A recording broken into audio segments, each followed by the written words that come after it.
Hello अस्सलाम वालेकुम दोस्तों। तो यार क्या हाल है। आज की इस वीडियो में हम पे बैक पीरियड जानेंगे कि किस तरीके से आप पे बैक पीरियड निकाल सकते हो। और यहाँ पे आपके पास डेटा गिवन है।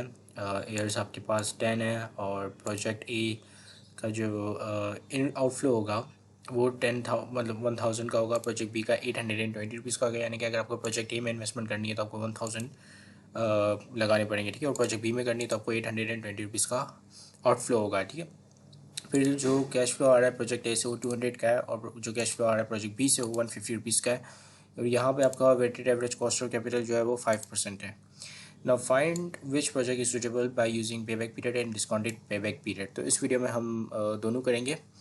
पे बैक पीरियड या ये कर लेते हैं कि पे बैक पीरियड इस पीरियड में कर लेते हैं, आई मीन इस वीडियो में कर लेते हैं। और डिस्काउंटेड पे बैक पीरियड जो है नेक्स्ट वीडियो में करेंगे, ठीक है। तो सबसे पहले हम यहाँ पे लिस्ट डाउन कर लेते हैं जितने भी आपके पास कैश फ्लो हैं प्रोजेक्ट ए के, ठीक है। फिर हमारे पास कम्युलेटिव कैश फ्लो आएंगे और इसका जो फॉर्मूला होगा निकालने का वो ये है कि number of the year plus uncovered cost of cost at the start, जो कॉस्ट जिस पीरियड में स्टार्ट हुई जो कि अभी तक कवर्ड नहीं है, जो कि माइनस में है वो, और फिर उसको हम डिवाइड कर देंगे कैश फ्लो जो कि उस टाइम उस ईयर में जो है पूरी रिकवरी कर रहा होगा उस इनिशियल कॉस्ट की, ठीक है। सो चलिए पहले हम यहाँ पे अपने कैश फ्लोज जो है इनफ्लो आउटफ्लो यहाँ पे दोनों आएंगे। तो जितने भी हमारे पास इनफ्लो आउटफ्लो है उन सबको लिस्ट डाउन कर लेते हैं। तो यहाँ पे सबसे पहले आपके पास जो है माइनस में 1000 आएगा, क्योंकि प्रोजेक्ट ए को स्टार्ट करने के लिए आपको 1000 कॉस्ट आनी है। फिर वहाँ से आपके पास जो है 200 रुपीज़ का इनफ्लो आना है, ठीक है। और ये जो इनफ्लो होगा वो आपके पास आएगा पूरे 10 साल तक, ठीक है। सो इसको यहाँ पे हम कॉपी पेस्ट कर लेते हैं, ठीक है। तो ये आपके पास आ गया पूरे 10 साल का इनफ्लो, ठीक है। अब हम कम्युलेटिव सी एफ निकालते हैं ऑफ प्रोजेक्ट ए। इसको निकालने का फॉर्मूला होगा इज इक्वल टू, ठीक है। पहला यहाँ पे आपका जो कैश इनफ्लो है वो लेंगे, ठीक है। सो आपके पास यहाँ पे कैश इनफ्लो है सी 13, राइट, C13। तो इसको हम प्लस कर देंगे C13 प्लस जो दूसरे साल का कैश इनफ्लो होगा उससे, ठीक है, विच इज़ 200, ठीक है। या C14, ठीक है, C14 ये आएगा आ गया, ठीक है। सो अच्छा पहले साल तो 1000 ही होगा आपका क्यूमुलेटिव, 800 जो है वो दूसरे साल में आएगा। तो -800 यहाँ लिख लेते हैं, इसको हम -1000 ही कर देंगे, ठीक है। तो पहले साल जब आपका इनफ्लो आया तो आपका जो इनिशियल इन्वेस्टमेंट है वो 1000 से जो आपने 1000 लगाए हुए थे उसके बाद आपको 200 आए तो ये आपके हो गए 800, ठीक है, -800। और इसी तरह कर करके आपके ये कम होते जाएंगे, ठीक है। तो इसको हम इसी तरीके से कम करते जाते हैं, ठीक है। अब देखो यहाँ पर मैंने फॉर्मूला लगाया हुआ है =D14, जो कि D14 रिप्रेजेंट करता है इसको, ठीक है, -800 को, और प्लस C15 रिप्रेजेंट करता है आपका 200 को, ठीक है। सो ये फॉर्मूला जो है मैं यहाँ पे फिर से आपको दिखा देता हूँ, ठीक है। D14 प्लस C15 ये बेसिकली आपको बता रहा है कि आप 800 में से जो 200 आपका इन्फ्लो आया तो -800 प्लस 200 दैट इज़ 600, ठीक है। अब इसको ही हम क्या करेंगे, इसको ही हम कॉपी करके आगे पेस्ट कर देंगे, ठीक है। तो ये फॉर्मूला जो है हर जगह पे कॉपी पेस्ट हो जाएगा। तो जैसा कि आप देख पा रहे हैं कि सारा फॉर्मूला कॉपी पेस्ट हो गया। अब जो ईयर 5 है, ईयर 5 में आके आपका जो इनिशियल इन्वेस्टमेंट पूरी हो जाती है और आपने जो इनिशियल इन्वेस्टमेंट की थी 1000 रुपीज़ की वो पूरी होकर 0 हो जाती है और उसके बाद आपके पास यहाँ पे प्रॉफिट आना शुरू हो जाता है, ठीक है। अब इसी तरीके से हम, अच्छा ये जो हमने निकाला वो क्या था, cumulative cash flow of project A. इसी तरीके से हम कैश फ्लो प्रोजेक्ट बी लिखेंगे और उसका भी cumulative project I mean cumulative cash flow निकालेंगे प्रोजेक्ट बी का, ठीक है। तो यहाँ पे इनिशियल इन्वेस्टमेंट जो आपको लगी थी वो थी 820 रुपीज़, टू -820 रुपीज़ इस प्रोजेक्ट को स्टार्ट करने के लिए, ठीक है। अब यहाँ पे आपके पास जो है 150 का इनफ्लो आता रहेगा, ठीक है। सो 150 यहाँ पे इसको कॉपी किया, कॉपी, और यहाँ पे हम इसमें पेस्ट कर देंगे, ठीक है। तो ये आ गया। अब यहाँ पे आपके पास कम्युलेटिव निकालना है तो पहले यहाँ पे जब हमने 0 ईयर में इनिशियल इन्वेस्टमेंट की थी तो उसका कुछ भी नहीं बनेगा, ठीक है। तो ये -180 आएगा। अब नेक्स्ट ईयर आपके पास जो है 150 का इन्फ्लो आया तो 150 जो है इस 120 को कम कर देंगे, राइट। सो इसको हम इस तरीके से लिखते हैं =, एफ आपके पास आएगा F13 प्लस दूसरा आएगा आपके पास E14, ठीक है। ये कॉपी किया तो ये इसमें 150 लग के आ गए, ठीक है, A20 150 लग के आ गए, तो ये 650 हो गया, क्योंकि 150 जो हमारा इनफ्लो है, ठीक है, और ये आउटफ्लो को घटा दिया इसने।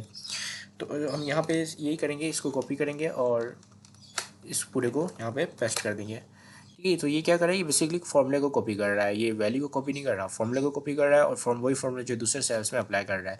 तो जिसकी वजह से दूसरे सेल में अगर आप देखें तो ये सारा कैश फ्लो को रिड्यूस करके दूसरी वैल्यू सारी, अगर हम डायरेक्ट कॉपी पेस्ट कर रहे होते तो ये हमारे पास 650 आ रहे थे सारे सेल्स में।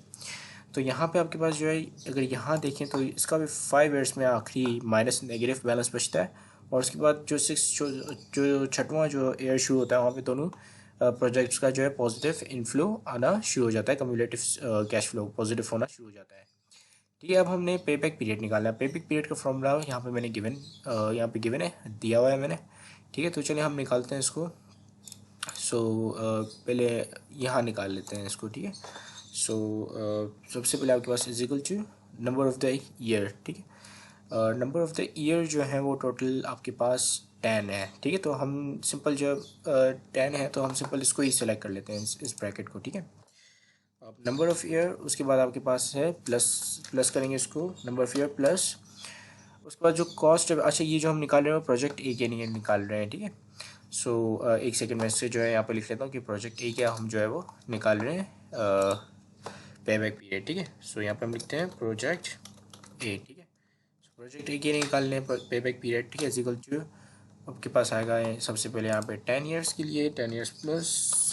अब यहाँ पे हमने लिखना है कि uncovered cost at the start, ठीक है, जो कि ऐसी कॉस्ट जो कि हमारी स्टार्ट में ईयर के स्टार्ट में जो कि आखिरी में नेगेटिव थी, ठीक है। सो नेगेटिव हमारी यहाँ ये वाली कॉस्ट थी, राइट। अच्छा सॉरी, एक्चुअली ईयर जो है हम वो वाला लेंगे जहाँ पे आपकी जो कैश फ्लो है वो पॉजिटिव हो गया था, तो वो वाला ईयर लेंगे। तो ये जो आपका किस ईयर में कैश फ्लो आपका पॉजिटिव हुआ था, 5th ईयर में, ठीक है। सो ये आपके पास आएगा बी, बी कौन सा ये है, बी आपका 18, ठीक है। सो बी 18 आएगा यहाँ पे 5th ईयर में, क्योंकि आपका ये पॉजिटिव हो गया था कैश फ्लो, ठीक है, 0 हो गया था। तो हम वो वाली ईयर लेंगे, ठीक है। मैंने गलती से 10 आपको बता दिया, एक्चुअली हम 10 नहीं, हम वाला ईयर लेंगे इसमें जिस ईयर में आपका कैश फ्लो पॉजिटिव हुआ था या 0 हुआ था, ठीक है। वो कौन सा ईयर है, वो 5वां ईयर है, ठीक है। हम प्रोजेक्ट ए की बात कर रहे हैं।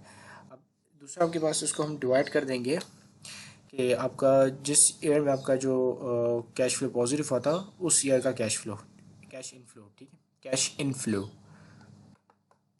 सो यहाँ पे हम जो कैश इनफ्लो लेंगे वो आपका कौन सा होगा, ये वाला होगा, ठीक है। 200 5वां ईयर का, जिस ईयर में आपका कम्युलेटिव जो कम्युलेटिव कैश फ्लो जिस ईयर में आपका 0 या पॉजिटिव हो जाता है, उस ईयर का आप वो ईयर भी लेते हो और वही उसी ईयर का आप कैश फ्लो भी लेते हो, ठीक है। जैसे यहाँ पे हमने उसी ईयर का कैश फ्लो लिया है 200, ठीक है। सो अब उसको हम इंटर कर देते हैं, तो ये हो गया आपके पास जो है पे बैक पीरियड आ जाएगा, पे बैक पीरियड आ जाएगा प्रोजेक्ट ए का, ठीक है, विच इज़ 4, यानी कि 4 साल के अंदर आपके पास आपकी जो इनिशियल इन्वेस्टमेंट है वो कवर हो जाएगी। अब इसी तरीके से हम प्रोजेक्ट बी का निकालते हैं, पे बैक पीरियड। तो इसमें भी हम जो है वो वाला ईयर डालेंगे जिस ईयर में आपका जो प्रोजेक्ट बी है वो 0 हो गया था या पॉजिटिव हो गया था, ठीक है। सो वो कौन सा ईयर है, वो आपका ये 6वां ईयर, ठीक है, 6वां ईयर। और ये प्लस हो के अब यहाँ पे हम लिखेंगे आपकी uncovered cost at the start, ठीक है। अब एट द स्टार्ट यानी कि पिछले साल की एंडिंग और नए साल की ओपनिंग वाला स्टार्ट, ठीक है। सो यहाँ पे प्रोजेक्ट बी का जो आखिरी जो नेगेटिव अमाउंट थी वो -7 थी, ठीक है, -7। इसको हम डिवाइड कर देंगे नेक्स्ट ईयर के कैश इनफ्लो से बेसिकली, सो विच इज़ 150, ठीक है। सो अब हम इसको इंटर करते हैं, तो ये आपको बता रहा है कि 5.5 ईयर्स, ठीक है। प्रोजेक्ट ए में आपके पास जितना भी आपकी जो इनिशियल इन्वेस्टमेंट है वो 4 साल के अंदर विद इन 4 ईयर्स के अंदर आपकी प्रोजेक्ट ए की इन्वेस्टमेंट कवर हो जाएगी, जबकि प्रोजेक्ट बी की जो इन्वेस्टमेंट है वो 5.5 यानी कि 5 साल और 5 महीनों के बाद आपकी जो प्रोजेक्ट बी की इन्वेस्टमेंट कवर होगी, ठीक है। तो इस हिसाब से आपको कौन सा प्रोजेक्ट सेलेक्ट करना चाहिए, ऑफ कोर्स प्रोजेक्ट ए, ठीक है, क्योंकि ये आपको आपकी जो इनिशियल इन्वेस्टमेंट है वो जल्दी कवर करके दे रहा है as compared to the project B, ठीक है। सो इसी के साथ ये वीडियो कंप्लीट होती है। आई होप कि आपको समझ आ गया होगा कि किस तरीके से आप एक्सेल में इसको निकाल सकते हो। और and thank you much for watching this video, have a great day and अल्लाह हाफिज़।